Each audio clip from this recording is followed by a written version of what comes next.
Okay, we have ourselves 2015 Cadillac SRX. Needs a wheel bearing, 88,000 miles. GM eats these things. There's more GM replaced than Caravans, Fords, anything. GM just doesn't know how to make a good front wheel bearing, apparently.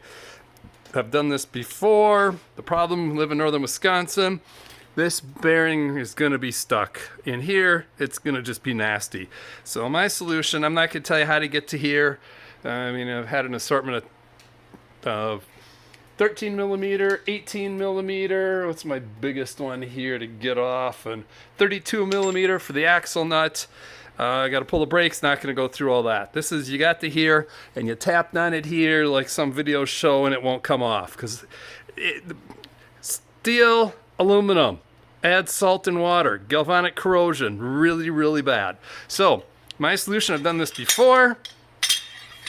Yeah, you've seen guys use slide hammers. You need a big slide hammer. This is the biggest one I could buy on Amazon. I'm going to bolt this on and start pounding and swearing.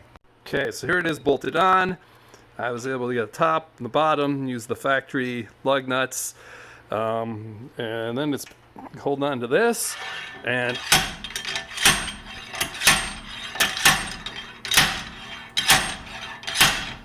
I'm going to do that for about 10 minutes and we'll get back. So heat is always your friend. So I've gone and I started applying heat in this area right here to try to get the aluminum to expand.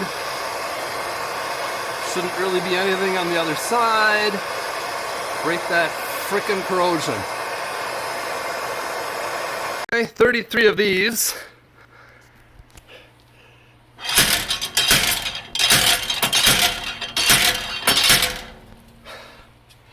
And if you look, oh look, we've got a gap. That's good, that means it's gonna go. I'm gonna put some penetrating lube, spray some oil in there, even though when I've done this before, it really doesn't soak in there. Okay, something new. The top was coming loose, the bottom was not. So since this bolt is still in here, because you can't really get it out, I used my air wrench to tighten it back up to pull it back in.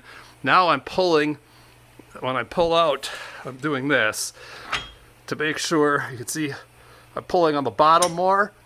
So now I've actually got a little bit of free play right there, and at the top, a little bit more. I've also taken an axe, I don't really have a sledge out here, and I'm hitting on this flange a lot harder than that, but with the camera I really can't do it. So the pounding continue. Hey, it's only been 20 minutes. Last pull, that fell out, that fell off.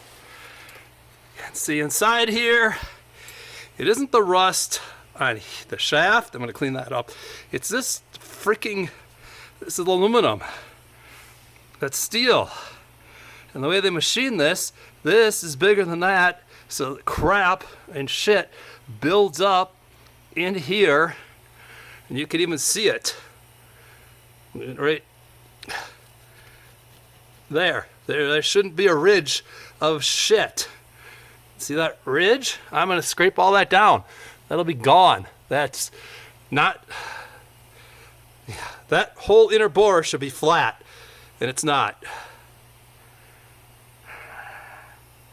But good thing is that's the hardest part. Now it's just cleaning it up, lubing up the shaft with a little anti-seize, put her back together. Good for another 80,000 miles. Yay, GM! Okay, first time this has happened. Kind of hockered up the lug nuts that I was using. They're not overly round anymore. I'm going to kind of clean those up on the outer threads. They stripped when I pulled them off the studs, they stripped the studs, so I don't want to use that. And then I'll buy new lug nuts. Anyways, at least it's off. Okay, much scraping, cleaning. That ridge is gone. You notice in there, that ridge, gone. There was never that much of a ridge up at the top. The top was pretty smooth to start with. It kind of went from here down. You can see a little of the reins right there. That's good enough. That's fine. So what I would do is take a scraper like this and break that up And once I get that scraped, then I would take chisel and I'll work on that. And once it kind of comes out in chunks, and you'll have a pile of aluminum white rusty junk right down here. And then the final step is to go through with some emery cloth and just clean that all up. So that's way better than it was. I've gone and put a little bit grease on here. Don't expect that to be here. In 6 years when the next person does it. Don't want to forget my shim. I should put a little grease on the shim too. And got my bearing here, my AC Delco, Rock Auto, about $103, end of March here. Did put a little grease on the threads and on that surface. Don't anticipate that to be around for 6 years either, but just kind of help with the assembly to let it slide in there. At least it's lubed up a little bit. Put it in. Did these to 74 foot-pounds, the axle nut to 157. These I found a spec that was way too high since it's the same size. I'm not even going to tell you what it is. I'm going to that 80 range. And yeah, we're going to bolt it all back together and we should be good.